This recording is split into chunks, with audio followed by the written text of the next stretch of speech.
Hello my soul family, कैसे हो आप सब। मेरी सभी सोल फैमिली को जय श्री राम, जय नीम करोली बाबा।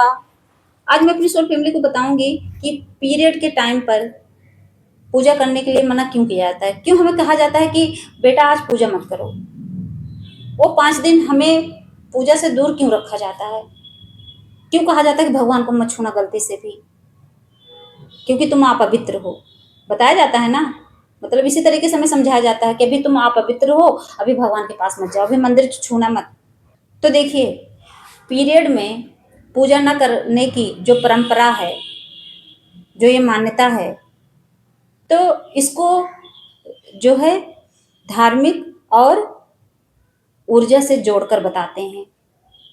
सबका अपना अपना मत है, अलग अलग तरीके से सब अपना अपना मत रखते हैं। कुछ लोग स्वास्थ्य से जोड़कर बताते हैं। इसमें सबसे पहले आता है पहला रीजन ये कि शरीर को आराम देने के लिए, क्योंकि हमारी बॉडी उस समय इतना ज्यादा तकलीफ में रहती है। होता नहीं, जब पीरियड आता है तो कहते हैं पूरा बॉडी एकदम टूटती रहती है।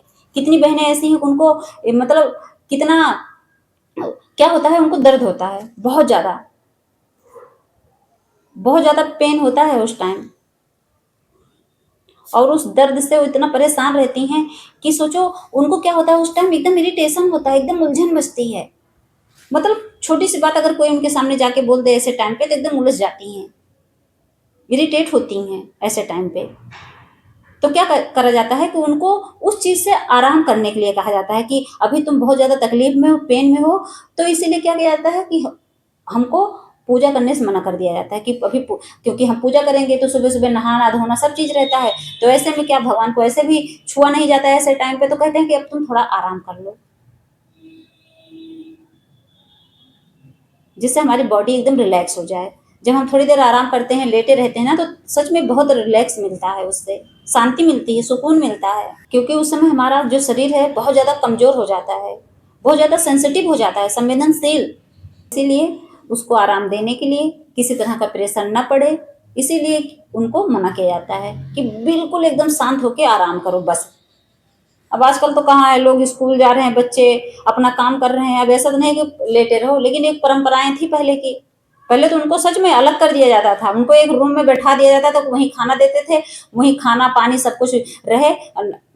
किसी और रूम में घुसने नहीं देते थे, एक रूम सेट कर दिया जाता था 5 दिन के लिए। सोचिए, किचन में घुसने नहीं देते थे। वो टाइम इतना अपवित्र उनको मानते थे, घर का काम भी नहीं करने देते थे। ये वही परंपराएं हैं जिसने बनाई थी पहले, अब तो नहीं है। अब तो बस हम उसको थोड़ा थोड़ा फॉलो करते हैं। कहाँ तक, बस भगवान के मंदिर तक, बाकी सब काम करते हैं।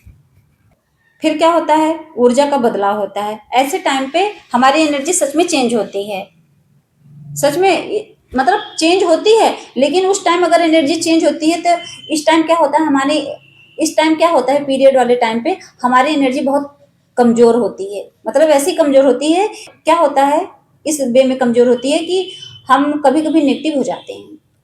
हाई एनर्जी नहीं रहती उस समय हम कमजोर पड़ जाते हैं, हमारी एनर्जी वीक हो जाती है।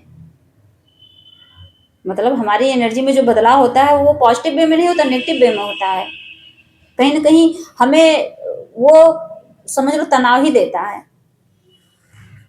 और तो एनर्जी का बदलाव कैसे होता है इस टाइम पर, पीरियड वाले टाइम पर क्या होता है, हमारी एनर्जी का बदलाव होता है। तो क्या होता है, जैसे होता नहीं, हमारी बॉडी का शुद्धिकरण होता रहता है। कहते नहीं, जितनी कचरा निकल समझ लो वो उसी के थ्रू बाहर निकल जाती है।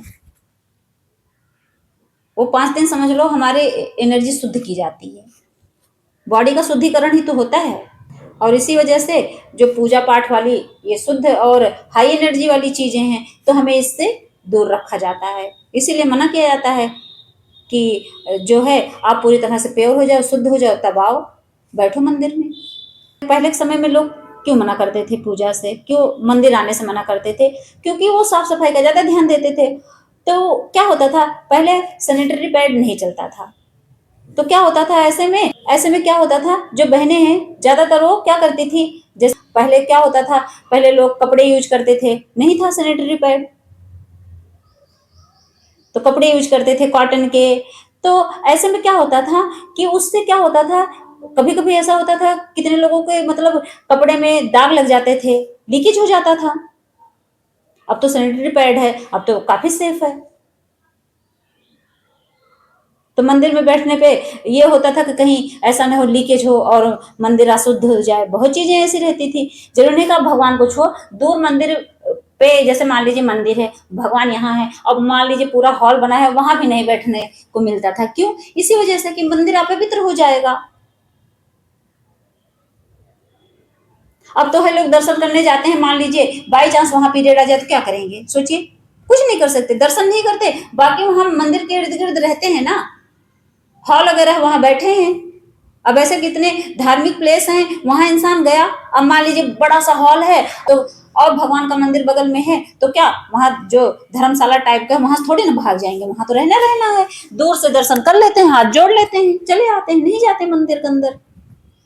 और जो सांस्कृतिक परंपरा है उसके हिसाब से देखा जाए तो सबके अपना अपना विचार है, और हर धर्म में अपना अलग नियम है। जरूरी नहीं है कि जितना हमारे हिंदू धर्म में जितना मतलब इस चीज को टफ बना दिया गया है, और धर्म में हो सकता ना हो उस चीज को इतना मतलब उस चीज को नॉर्मल लेते हैं वो लोग। आपकी फैमिली अलग सोचती है, मेरी फैमिली अलग सोचती है, ये भी हो सकता है। आजकल तो धर्म समाज सब कुछ छोड़ दो, आजकल परिवार ही एक जैसा नहीं है। हमारी फैमिली कहती है कि अगर पीरियड भी आए तो चलो नहाओ धो या ना नहाओ धो। कितनी फैमिली ऐसी है कि पीरियड आए फिर भी नहाओ, ऐसा भी होता है। कितने परिवार हैं कहते हैं कि बाल नहीं धुलना चाहिए, कितनी फैमिली है कि धुल लो कोई बात नहीं है। अपना अपना अलग अलग विचार है। अब तो इंसान खुल के जीता है, कोई मतलब ही नहीं है इस चीज के लिए। लेकिन हाँ, मैंने इसलिए बनाए, हाँ मैंने इसलिए वीडियो बनाया कि जिससे आप लोग डाउट में ना रहो। बहुत बड़ा मतलब भक्ति में देखिए क्या होता है कि आजकल ये जो 5 दिन होते हैं, ये पीरियड वाला टाइम होता है, इसमें बहुत बहनें कंफ्यूज हो जाती हैं। इसीलिए मैंने इसकी 2 वीडियो बनाई है कि इसको अच्छे से समझो और भगवान से जुड़े रहो, भगवान से डिस्कनेक्ट मत हो।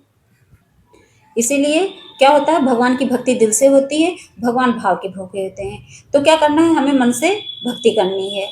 तन से न कर पाए लेकिन मन से करिए, मन ही मन नाम जपिए, मन ही मन भगवान का ध्यान करिए, सुमिरन करिए।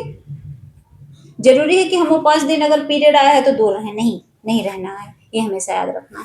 जय श्री राम, जय नीम करोली बाबा।